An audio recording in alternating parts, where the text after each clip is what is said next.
Good morning, everybody, and welcome to the Innovation Festival's panel series. Today's session is going to be a panel discussion named Think Global, Trends and Opportunities, with a special focus as well on local opportunities that are available to us. I would like to start the session by welcoming to the Innovation Festival a group of highly regarded individuals who are game changers and changing a lot of the thinking about what we are going to be doing in the future within their various spaces. We will start with a round of introductions, and I'll start with myself. My name is Justice Macharutse, and I'm the Program Manager for Innovation at eThekwini Municipality, the city of Durban. I would like to have the first introduction go to the ladies within our group. I would like to welcome to the stage Kanchana, if you can come and introduce yourself. Hi, good morning, everybody. I'm Kanchana Mudlia. I am a business humanizer at Innate Motion. We work across the globe in over 30 countries. Well, we live in 30 countries. And we work specifically on brands with purpose. We've been doing so for the last 12 years. And I'm also the co-founder of the largest purpose-led beauty festival, Beauty Revolution. Thank you. Thank you so much, Kanchana, for that beautiful introduction. Can we please move on to Simone? Good morning, everyone, and lovely to be here. Morning from a freezing Johannesburg. My name is Simone Smit. I am the Head of Exploration at the United Nations Development Programme in a project called the Accelerator Labs. I'm so excited to be joining today, and this festival is such a wonderful opportunity to create linkages, to develop relationships, and bring our innovation ecosystem closer together. So wonderful to be here, and I look forward to the discussion. Thank you for that beautiful introduction, Simone. Can I please start with the gents and ask Mr. Russell Curtis to introduce himself? Good morning, thanks very much. The name is Russell Curtis. I run Invest Durban in the city of Durban. It's the investment promotion, investment facilitation, investment advisory for the city of Durban. In addition, I keep one foot in the private sector and sit on a couple of boards to try and help keep business leadership, government leadership and community leadership closer together so that we can have greater social and economic and environmental impacts. Thank you. Thank you so much for that, Russell. Can I please welcome onto the platform Giorgio, who is going to introduce himself and joining us all the way from the United Kingdom. Thank you, Justice, and thank you for the invitation in this panel. My name is Giorgio Fazio. I am Chair of Microeconomics at the University of Newcastle in the UK, and I'm also in the Policy Evidence Centre for the Creative Industries in the UK, where I lead the work strand on the internationalization of this important national and international, increasingly international sector. I'm looking forward to the festival and to learn a little more about the innovation environment in South Africa and what are the challenges and opportunities as seen from Africa and South Africa and Durban in particular. Thank you. Thank you for that introduction, Giorgio. We're really excited to have you. And next is a colleague of yours, Jonathan. Please, can you join and introduce yourself? Yes, good morning, everybody. So I'm Jonathan Sapsted. I'm Professor of Innovation and Entrepreneurship here in the sunny city of Newcastle upon Tyne in Northern England. So I work on creative industries, which is an action research business support project to help firms and freelancers in the region. Doing very much the kind of work that Innovate Durban does. So I'm grateful to the organisation for inviting me. Thanks for the invite. Pleased to be here. Thank you, Jonathan, and thank you to everybody for introducing themselves and making the time available to join this panel session for our Innovation Festival. What I want to start, on is so much has happened, in this past year. We've had and are still going through the COVID-19 pandemic, but that pandemic came in the middle of an economic downturn at the time. So we're having shocks, upon shocks within the global economy. At the same time, there's also been big technological change underpinning that. We're in the midst of the 4th industrial revolution, evolving into the 5th industrial revolution. We are facing, global climate action and a lot of challenges for the climate.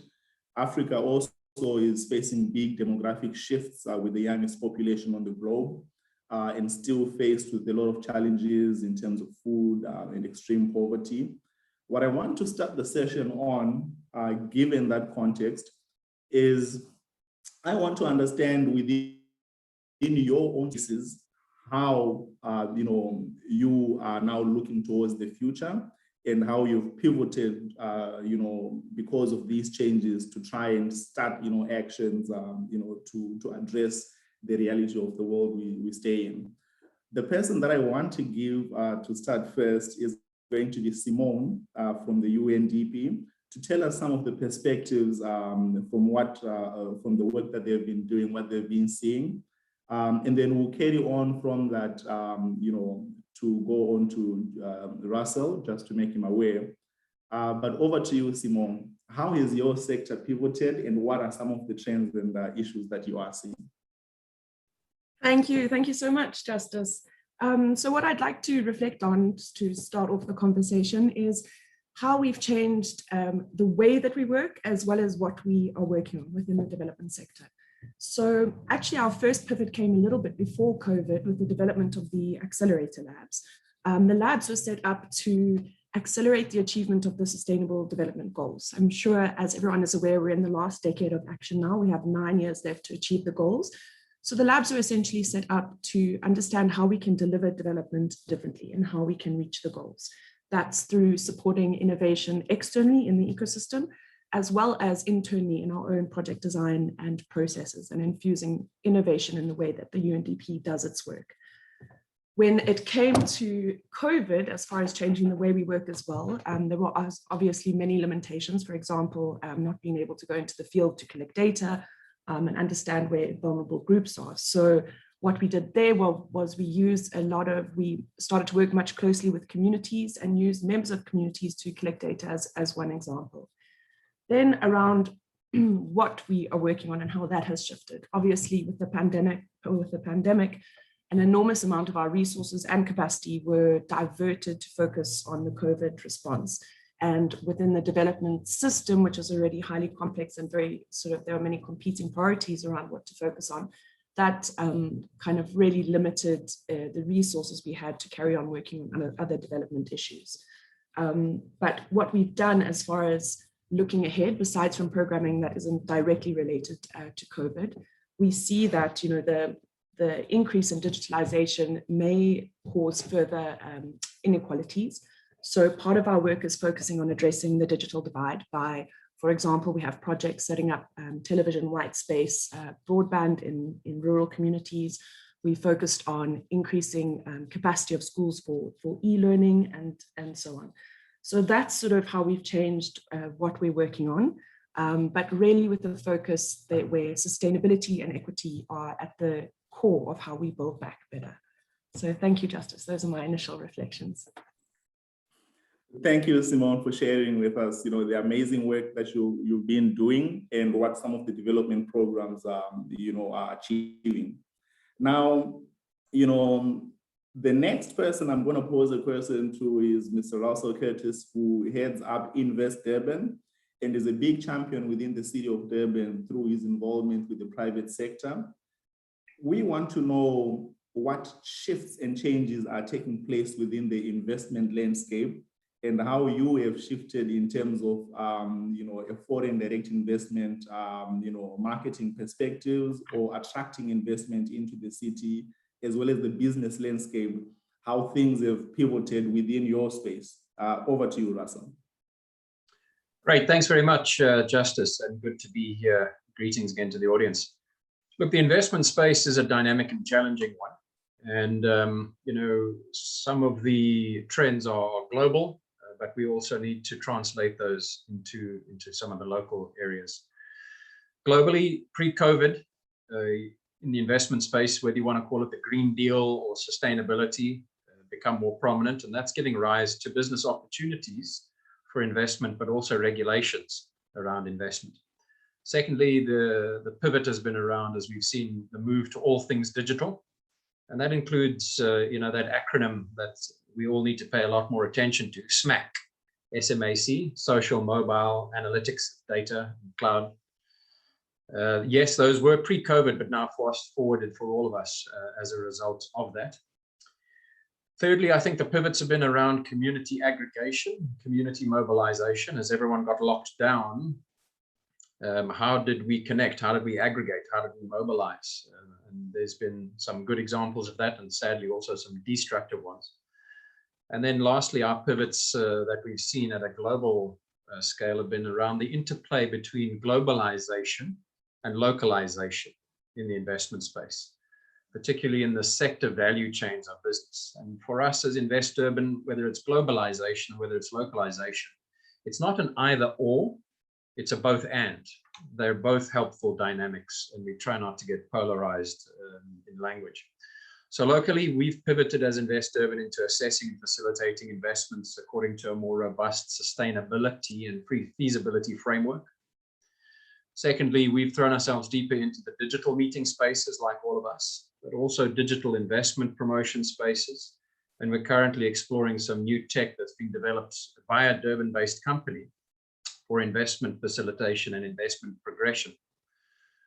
Lastly, we've pivoted by being party to or advocated and co-created more investment community engagement platforms. Yes, the standard boring WhatsApp groups, but perhaps a bit more in a corporate sense, the Teams groups, cloud info sharing platforms, and we've also deployed an investor relations management platform with some help from the World Bank Group. Justice, I'll, in the interest of time, I'll park on some of the freshest thinking or trends that we've seen in a global space, perhaps for a second round of questions. Thank you.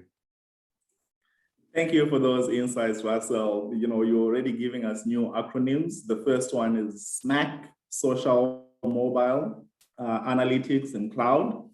So quite interesting to see how you have continued to engage and push forward in a very difficult environment post-COVID, and where there are a lot of shifts within the global investment landscape with trade treaties and the new African Continental Free Trade Area just being launched this year as well.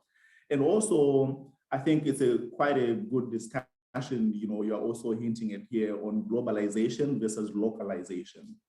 The COVID-19 pandemic has led a fierce debate around these issues, and we've already seen a multitude of actions being taken by policymakers around the world in protecting local markets, some initiatives as well to globalize in the midst of the pandemic with the Chinese Belt and Road Initiative, global shortages and impacts on supply chain, especially on computer chips. And I think the investment space is going to be quite critical going forward. What I'm interested to understand from Kanchana is how has she seen this affect her base of clients and businesses that she works with, and what are some of the interesting and new pivots that she is seeing within that space? Over to you, Kanchana. Thanks, Justice. So I think the first space, which I'm going to talk about, is Inet Motion. And because we're in consulting, what we did see is right at the beginning, everybody pulling their budgets, and especially as a research company together with a purpose company, we found that brands, almost went on this defensive way of operating. And so everybody just locked budgets, and there was as though the world had stopped. What we have found is that there was a reignition of how people think about business. And what we did was create more virtual tools in order to do more research, in order to launch our workshops online. Innate Motion has fundamentally always been a virtual company. So we work across the world, bossless, officeless, since we started. And all we had to do was basically accelerate all these platforms during that time. What was interesting was in South Africa, people were ready for it, but they didn't know how quickly they could turn it on. So it seemed like everybody had it already, the companies were starting to develop it. And then as COVID hit, people were able to turn on virtual much easier than we thought in our industry. I think in Beauty Revolution, what was quite interesting for everybody that we were working with is because it's a festival, which was in real life and working with a whole lot of entrepreneurs, digital entrepreneurs, content creators, influencers, we found that a lot of people were out of jobs very quickly because the ramifications of a whole marketing industry stopping advertising or stopping marketing and getting their messages out there meant that a whole lot of people who are entrepreneurs were out of business in the digital content space for a little while. And that all came back. And what was interesting is we figured out that you can't just go from now festival because all events, real life events, were annihilated. We had to rethink how we now deliver new ways, new business models in order to bring everybody back into the system. And what we did was move from this multi-channel marketing model where it's very push system, you have your emailers and your different types of communication in digital, and you just push these messages out. And what we're moving towards more is this omni-channel experience where at the center of everything are the people you serve, the consumer. And then building these seamless touch points around them in order to move into that direction. So I think those are the two big pivots: more digital products that can serve clients to be able to do the job that they need to do to get the insights that they need to do. And then moving from just e-commerce or digital into omni-channel experiential way of communicating with people in this virtual world that we now live in. Because as much as we all can be virtual, we also have to be engaging, and we have to find a seamless way in order to connect with each other through our experience. And also to continue to be digital creators, we have to rethink our business models in order to be able to serve our clients better. Thanks so much, Justice. Thank you, Kanchana. And you brought out quite some interesting perspectives. It just reminds me of the recent World Economic Forum report, which was talking about the rise of stakeholder capitalism. As you're saying, now you're looking at putting consumers at the center. And in that instance, there was a big discussion that consumers as well as all stakeholders are going to require more value to be given out by businesses across the board. So I think it's quite an interesting trend that putting consumers at the center is one of the new pivots that are taking place. What I also wanted to comment on from your discussion was how you're talking about the experiential way of things, and this is going to link into sort of how the digital economy is changing the way products and services are being offered. Thank you for that, Kanchana. And I would like to get into our colleagues from the UK, Newcastle, on time, and to have them, kind of share with us the new pivots that have been taking place within the education sector. As Malcolm X family said, education is your passport to the future. What is it looking like the biggest changes currently taking place within the education space, within the research space? I would like to start with Professor Jonathan from the UK.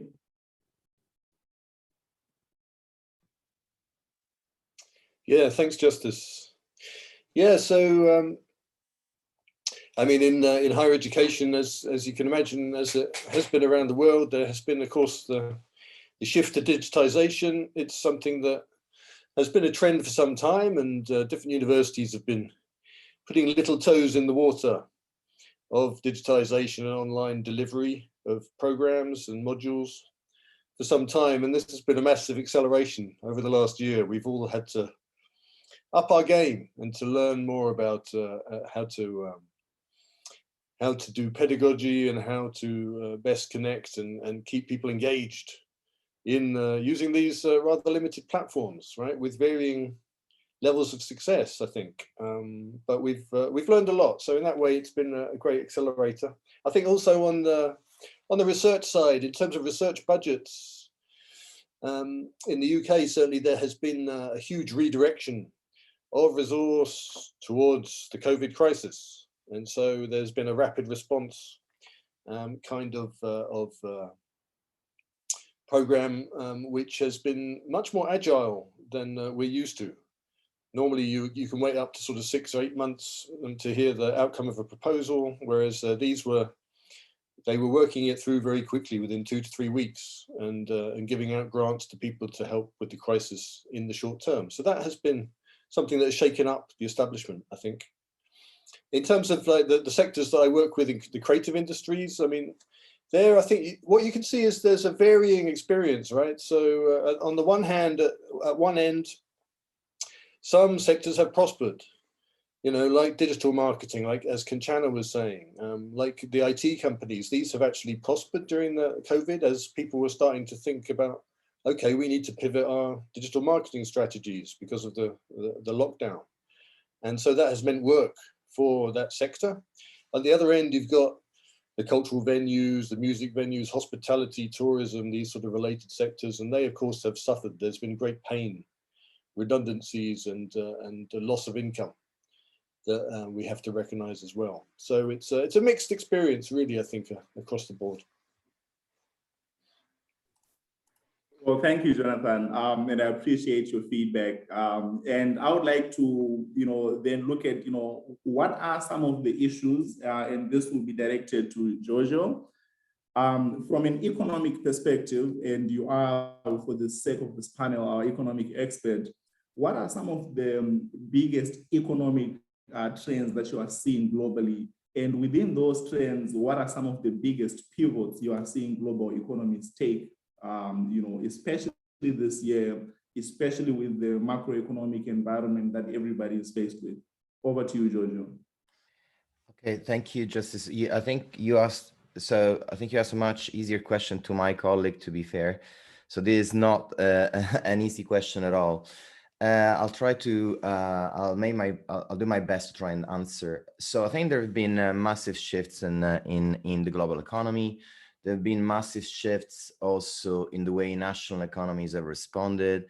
The pandemic has been a massive shock. It's been a massive shock in terms of interruption of the way the economy works nationally, the way we think about a standard model of the economy in terms of demand and supply, breaking down supply chains domestically, but also especially internationally. And we've seen this at the beginning of the pandemic, especially in the context of medical equipment and personal protection equipment. We are probably all forgetting now how difficult it was to find any PPE at the time, even for doctors, and let alone for the population. So I think we have to think about the pandemic as what it is: massive global shock, interrupting connections across countries with short-term and long-term effects. And I think something that the pandemic has highlighted even more than any other event probably is the importance of coordination and cooperation in rebuilding global value chains, I think. So before the pandemic, I think you mentioned earlier, many economies were already stagnating on a global level. There were already issues in terms of, for example, global trade and rediscussion and renegotiation of trade agreements, also tariff wars, and nations first. So I think it wasn't a particularly good starting place. And I think that has affected in a way also the way the pandemic or countries, the global value chains have reacted to the pandemic. I think there were very important logistical elements that were difficult to solve, but there were also political elements that got stuck along the way. And in looking at the future, I think it would be really important to sort these issues out and factor them in. At the same time, we've seen probably a lot of reshoring and trying to bring back home part of these supply chains, which is not straightforward, especially in the medical sector, but also in other sectors. And again, it's really important to think about how this can be done, how persistent this is going to be in the future. And I think we can talk about this later, probably, how you can rebuild national value chains if you need to. On a more macro level, I have to say that there's been a massive national policy response all around the world, even in South Africa. Also, there's been, especially in the case of South Africa, an important role of international organizations. But we've seen how internationally governments have very quickly responded to the crisis with both monetary and fiscal policy, especially in advanced economies. There's been an unprecedented intervention in terms of fiscal policy, continuity Wilson old policies, especially trying to avoid bankruptcies and provide liquidity to the economy, especially by central banks.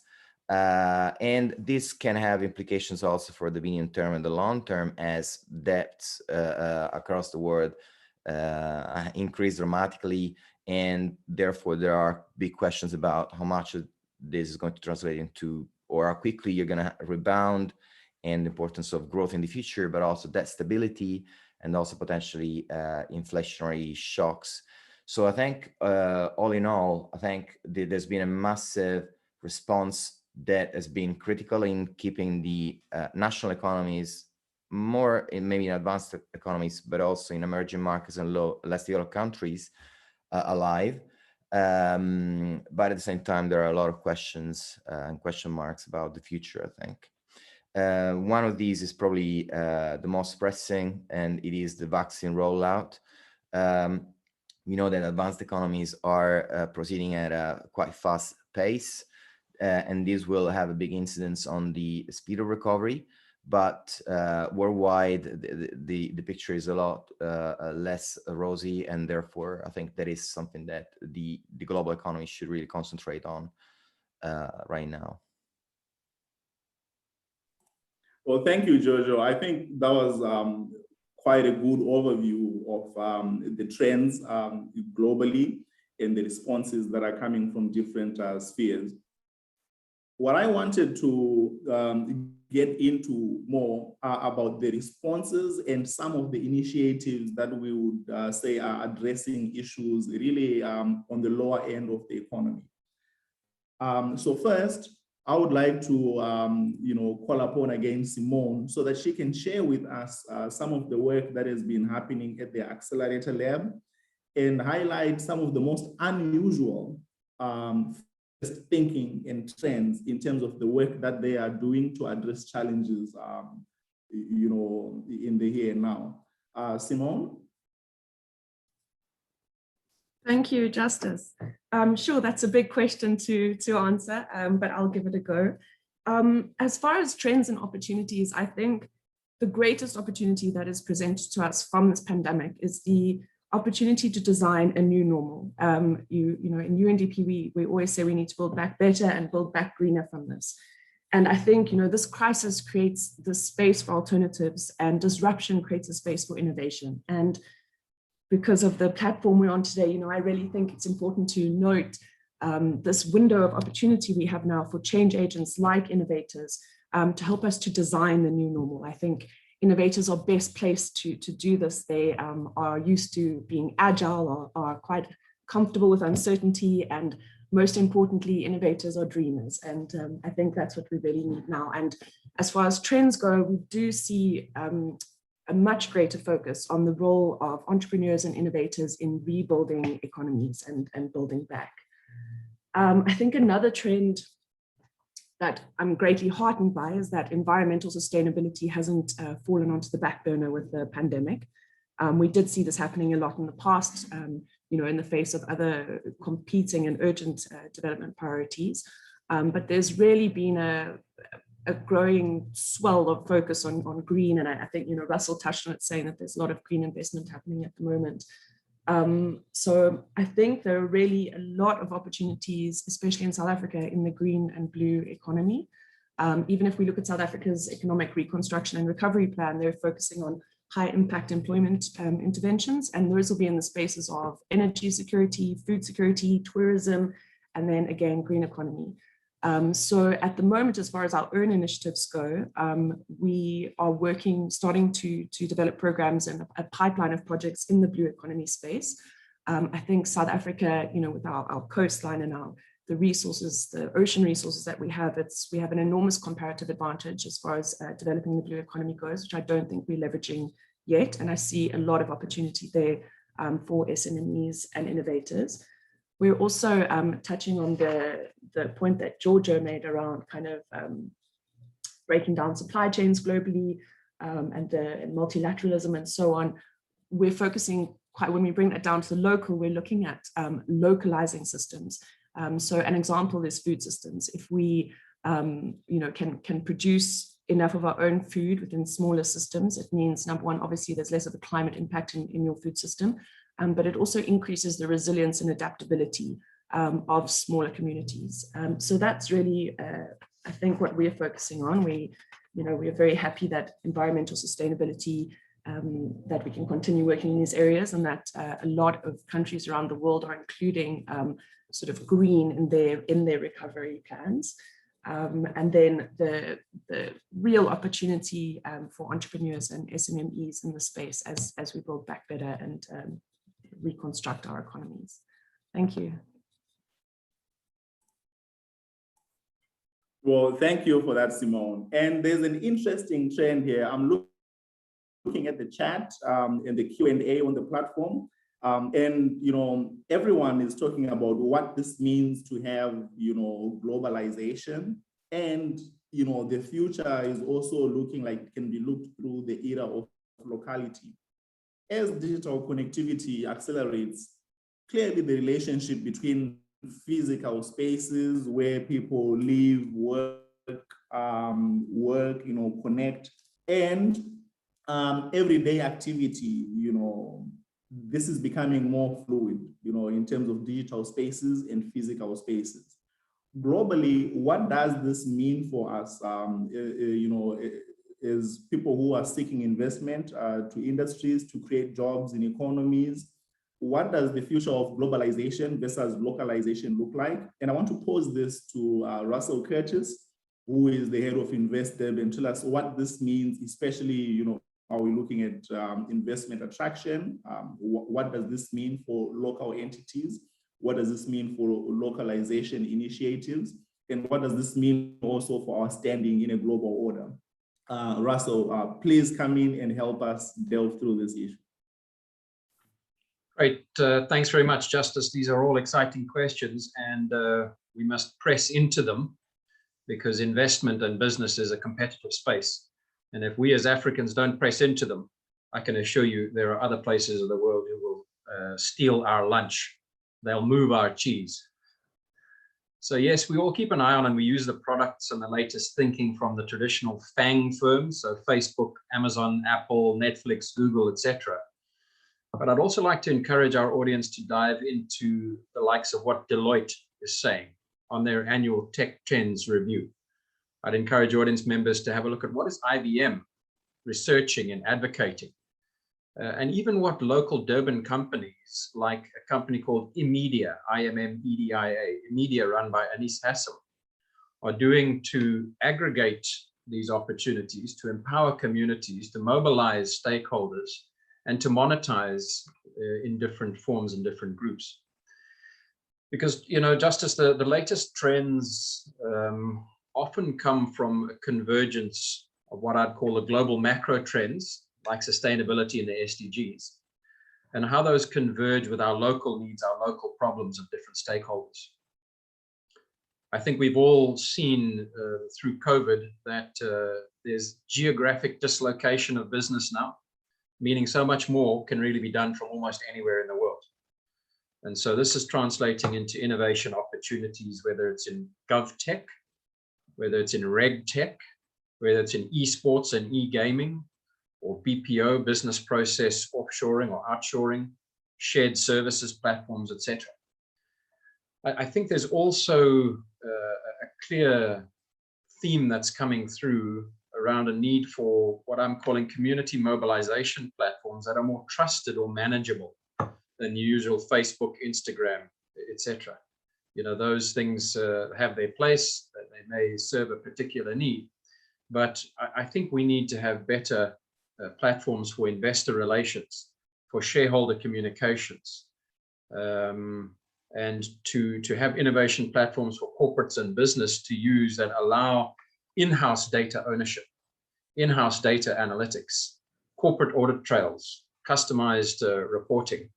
And so these trends are bringing on board, as advised earlier, this sustainable investing, sustainable reporting, marketing, etc., together with a better engagement of our communities.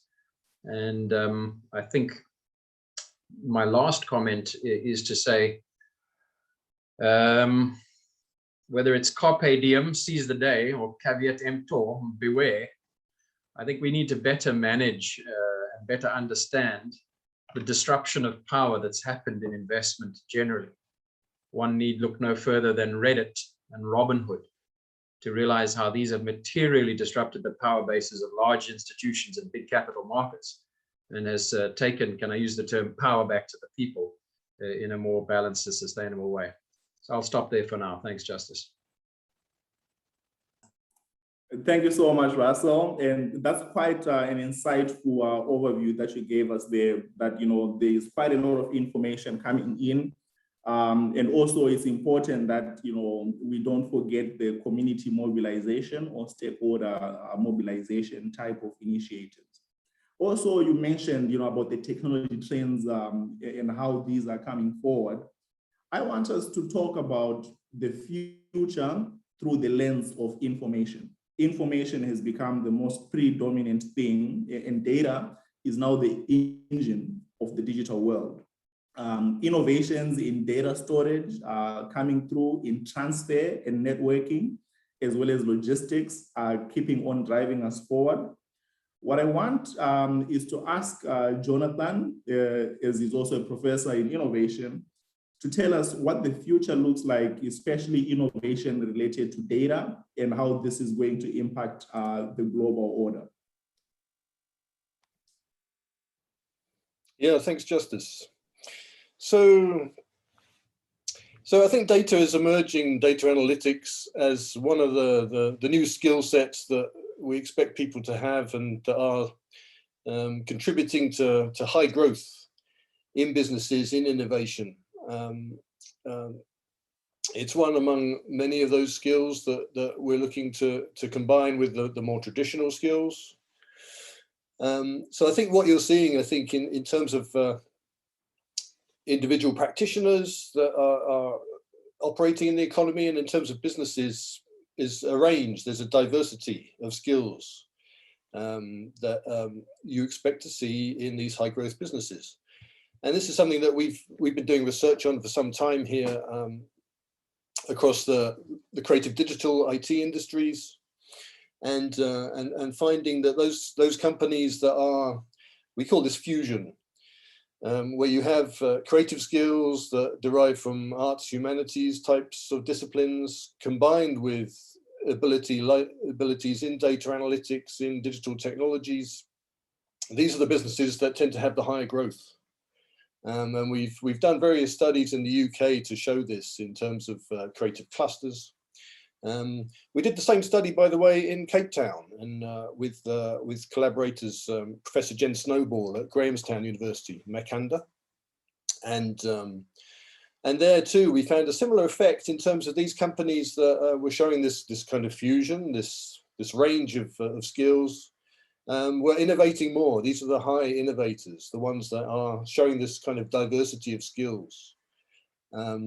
Interestingly, with that study, though, I think that we asked questions that we didn't do in the UK about social diversity, about racial categories, about who is being employed beyond what skill sets they have, but where do they come from, what racial categories they belong to, gender as well. And also we found that those companies that were showing a greater range of social diversity were also the ones that were more fused, that were more innovative, producing more innovations of various types in these clusters. And I think that shows actually that, you know, innovation is not separate from what else is going on in the world. Right, so we've seen big movements, big structural social movements over the last few years. Over the last year, the Black Lives Matter movement, for example, has had massive consequences. The Me Too campaign before that. These are massive structural reforms that are having an effect, and there are tensions being produced from these. And I think that has inspired people to innovate in new ways.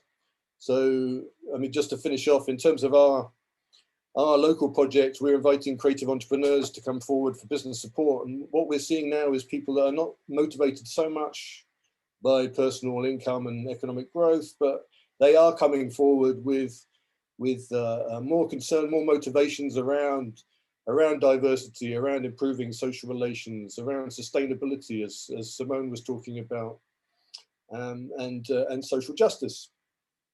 So I think there is a new kind of range of motivations that are being produced, and I think the pandemic has, as well as these big global structural shifts, they are having an effect on the types of innovation that we can see moving forward. Thank you, Jonathan. So what we are seeing is that there are quite a number of new trends, that are now starting to take over, and they are coming around in waves. We've seen, as you've mentioned, the Me Too movement. We have seen the Black Lives Matter movement. We've also seen other movements within Europe and other movements in Asia as well. We've also seen opportunistic trends, especially around the geopolitical space with Armenia, engaging in war. We are seeing this happening in multiple other spaces as well. There are opportunistic trends that we are seeing, and there are also trends that have been welling up over quite a lot of time, but the COVID-19 pandemic has provided a fertile opportunity or a platform for people to air out past grievances. This is quite an interesting thing because we are talking about a lot of trends that are happening, not necessarily in the business space or the government space, but are happening within civic society and within, the community. So quite an important shift for us to look at what's happening within there.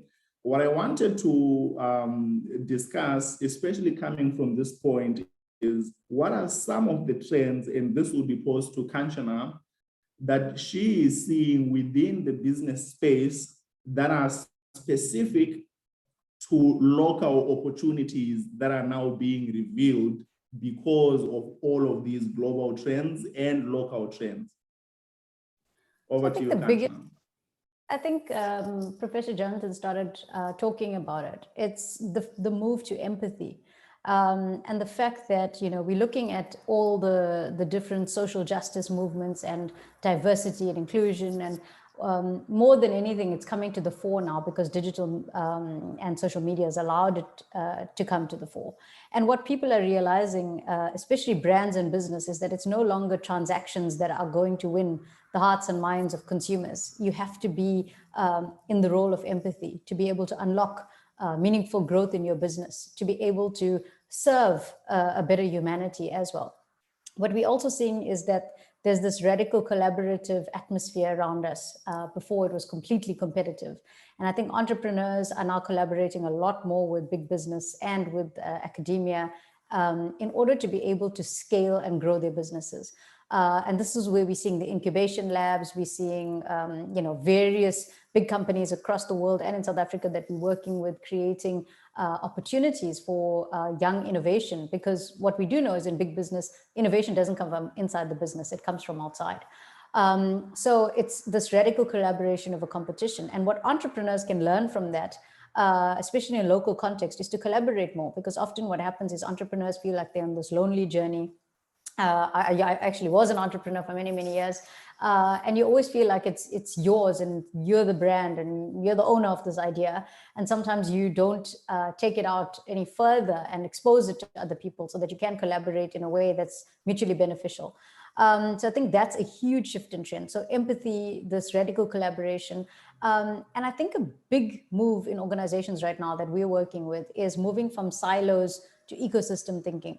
So, where we see that people often were working in their departments and, trying to specifically bring out purpose in brands, it has to start being more authentic and be lived through the organization through this collaborative atmosphere, because the authenticity of what we do today is about ecosystems and it is about collaboration. And all of that is actually powered by empathy. And the more empathy we have as business, as entrepreneurs, the more we're going to find opportunities as creators as well. Thanks, Justice. Oh, thank you for that, Kanchana. You know, this issue of stakeholder capitalism, you know, of empathy is quite a key issue, and especially in a capitalistic society, in a system that has been, you know, well designed to be efficient in a capitalistic way. This is new ground for a lot of businesses to offer additional value in the form of, you know, empathy towards their customers and towards the broader, you know, stakeholder ecosystem. What I wanted us to just make sure we touch on as we have, you know, in the last, you know, end of our session, is I want us to talk about the local opportunities, specifically, you know, within your areas, you know, so whether it's in the UK for our guests from the UK, or it's in Johannesburg for guests from Johannesburg, or it's in Durban. I want to know what local opportunities, if there's a top one or a top two, lie ahead within the context of where we are now. And from a developmental kind of point of view, and from working with, you know, unusual partners and accelerator labs, I want to know, starting with you, Simon, what local opportunities would you say exist within the local context of the work that you do with the UNDP? Thanks, Justice. Yes, I think I touched on this earlier, where I really do think there's a lot of opportunity within the blue and green economy space to build back. I fully agree with what all the other panelists have said, particularly regarding collaboration. And I think the more we focus on linking our ecosystem and developing a broad network and relationships, the more that will assist in moving us all forward. I loved what Kanchana said about the move to empathy. Though, of course, the pandemic has resulted in very distributed impacts, as Jonathan mentioned. It has, in a way, been quite an equalizer, as we've all faced the same challenge. So I think there's an increasing kind of feeling of humanity and an acceptance of diversity, also what others have said before. And I think there's really an opportunity now for collective action, where individuals can play a greater role in development and in creating positive change for all people. So I think, you know, we're in the space of designing what our future is going to look like post-pandemic, and dreaming that up. And there's really a space for individuals to have a great impact within that. As far as specific opportunities and related to UNDP and the work that I'm doing, we, in our sort of endeavors to support the innovation ecosystem, we do have a few innovation challenges running. One is on food waste and one is on food security, and we plan a few more for the rest of the year. As I said, we're developing a pipeline of projects in the blue economy, and the one area we're working on there is seaweed, which I'm not going to get into because I can go on and on about it for very long. It's an exciting area. But basically, the seaweed is a good example of using a portfolio approach and systems thinking. So as we design projects and interventions moving forward, now that we're working with less resources, we need to do more with less, basically. And by taking a systems thinking approach in our design and seeing how everything is connected, we can ensure that we are making use of multiple leverage points to achieve development impact. So those are my reflections on that, and all participants are welcome to get in touch with us around our current programming and how they can contribute. Thank you. Thank you for that feedback. And I think there's quite a lot of interest already brewing on the blue economy, judging from the messages I'm seeing in the chat rooms. So that's quite exciting to see. What I wanted to also check, you know, Newcastle upon time, I think is upon the river time, but it's, you know, close to being a coastal city. And what I wanted to ask Giorgio is in terms of the economies, for example, for cities like Newcastle upon Tyne or cities like Durban that are, have a big link to the ocean economy, and also even to some tourism. Jonathan said it's quite a sunny city at the moment. I want to know what local opportunities you are seeing, that are available within, obviously your area of expertise. Giorgio? Thank you, Justice. It is an interesting question. I think there are some similarities between Newcastle and Durban in terms of being, let's say, peripheral within their own countries. I mean, Newcastle is really based in the northeast of England, as you say, up on the River Tyne and on the coast. It is traditionally an industrial city, but has suffered a lot in the post-industrialization era. And especially after the Brexit referendum, I think there's been a drive in the UK, for example, towards the so-called leveling up agenda and, just rebuilding back peripheral areas and managing the discontent that was also partly behind the outcome of the referendum. So there's definitely a policy drive in this context. In cities and regions that are peripheral, in this case in England, for example, with respect to the center, which is clearly in London, clearly there are opportunities, and there is a desire also to align policy in this sense, especially towards the north of England, which is typically been at a disadvantage compared to the south of England. The UK has also seen a very big rise in regional inequality over the last decades, has been heavily highlighted in the literature as well. So I think there is a short window of opportunity, as Simone and Kanchana highlighted as well, which is also provided by COVID, to try in this massive, reset button that the pandemic is allowing, to start thinking about building back better. And there could be an opportunity to align policy, the policymakers and the private sector, but also the community, to try and force this change. And I can see also how this is not just Newcastle upon Tyne, it's all peripheral and maybe also rural areas or coastal areas where of course there are not big coastal cities or big harbors.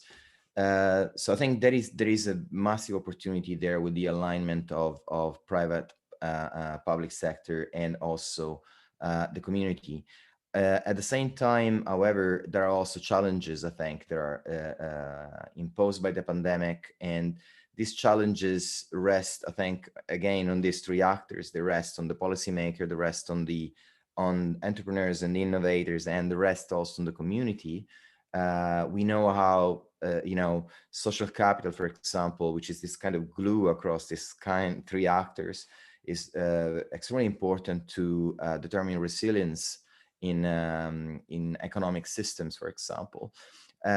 So it is really important that the ecosystem, or the social capital, or the three actors together respond to avoid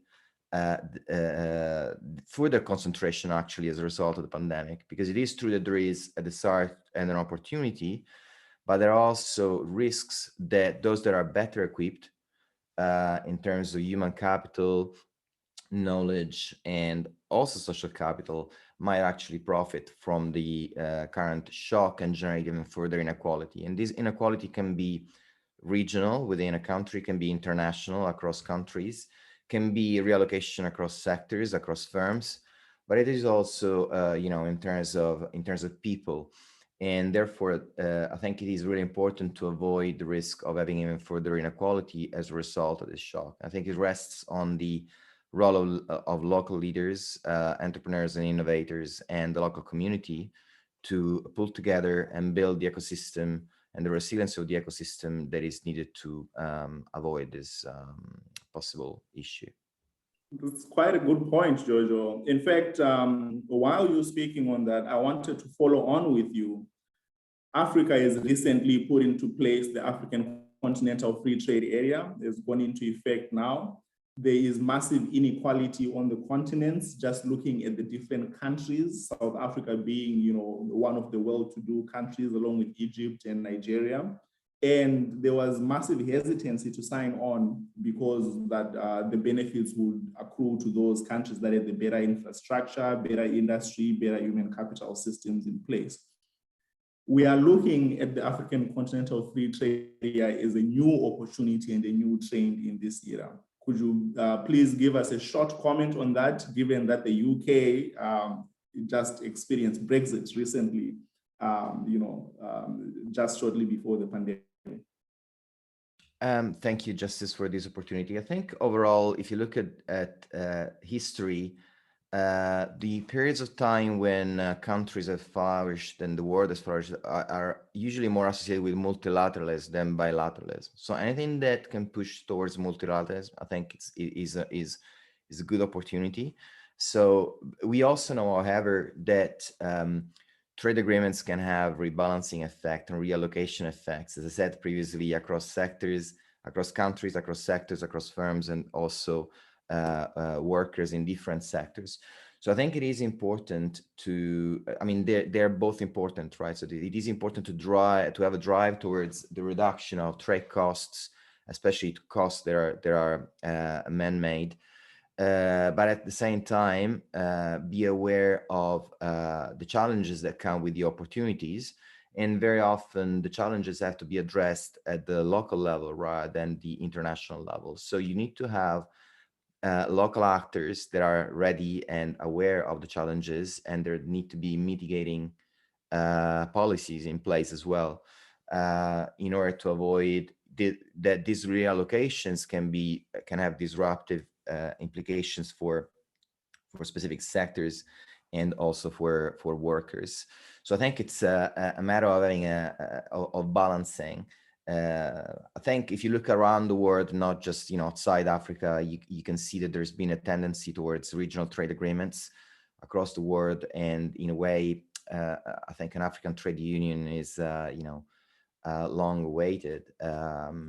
So it's a matter of rebalancing and mitigating, in the short and medium term, the reallocation that often comes with these agreements, I think. Well, thank you, Giorgio.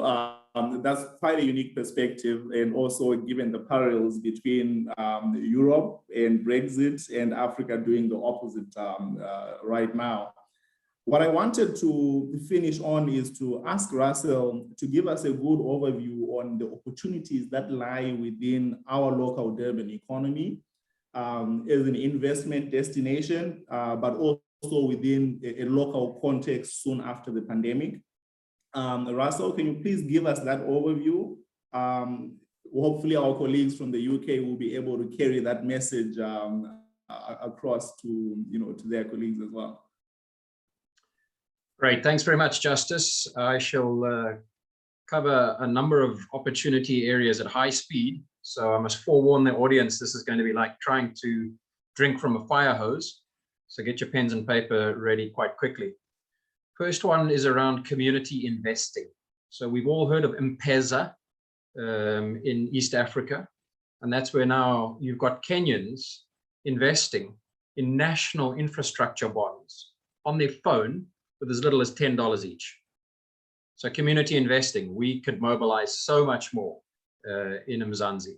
That also correlates to social impact investing, using innovation and technology in a crowdfunding sense, because there's power at the bottom of the pyramid, and doing it in a unitized sense, a unit trust sense, a mutual fund sense, to invest in social impact areas where that consequent corporate reporting is on what I'd call social dividends, not just the financial performance and financial dividends.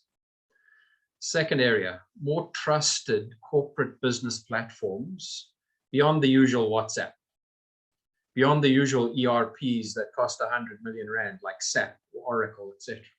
We need to buy local, we need to invest local. Third area I've touched on earlier, GovTech, RegTech, in addition to the better known FinTech areas.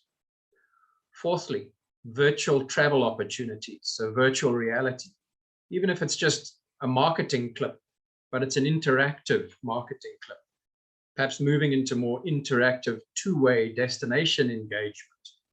So it's not just you moving your head around looking at static images. There is something or someone at the actual destination, whether it's 360-degree cameras or drones, or a person with a chest-mounted GoPro. The corollary of this is into property development opportunities, where you can have on-demand deployment of drones for monitoring, advising, even giving regulatory approvals from a central source, monitoring construction progress to report to investors around the world, even final marketing to potential buyers and end users using virtual reality, drones, and other technology. Another one that's been touched on, Durban, it's a port city, a logistics-centric city. We're an anchor in the Free Continental Agreement, so there have to be more opportunities in what I might call today, or what I might coin, sea tech or traffic tech. But just so that we don't get too focused on just silicon chips and PC boards and LCD screens, I think there's also innovation. Not I think, I know there are innovation and business opportunities in the fuels and energy sector that will run these vessels and vehicles in our port and logistics and distribution. So fuels and energy. Next one is agri. KZN, it's the home of the largest proportion of arable land for agriculture in South Africa. Not many know that, but it's the truth. Our home, KZN, the largest portion of arable land for agriculture in SA. And so we can and must do more to innovate, whether that's from ag tech solutions. But again, just so that we don't get myopically focused on our LCD screens, innovation does need to go through to smarter farming tools, farming techniques, farming inputs for large and also emerging farmers. And lastly, my point at the end, Justice, as I close, is for people to focus on innovation and localization. You heard me say earlier, it's not globalization versus localization, it's and together. Focus on innovation and localization in the value chains of multinational corporates who are here already, in their products that feed into them, or the products that come from them, the services supply into them, the inputs to them, or the intermediate supplies into them. There are most definitely innovation and localization opportunities that go hand in hand with the globalization that multinationals control. Let's not debate, let's just do. Thank you. Thank you so much for that round of Russell. And there you have it, ladies and gentlemen. Our session, Think Global Trends and Opportunities. I would like to take this opportunity to thank Simone from the UNDP, Kanchana from Innate Motion, Prof. Jonathan from Newcastle University, Russell from Invest Durban, Giorgio from UK Newcastle University as well. Thank you so much for your time, and stay around. The Innovation Festival is still going on, and all sessions will be available for 30 days after the event is done. Thank you.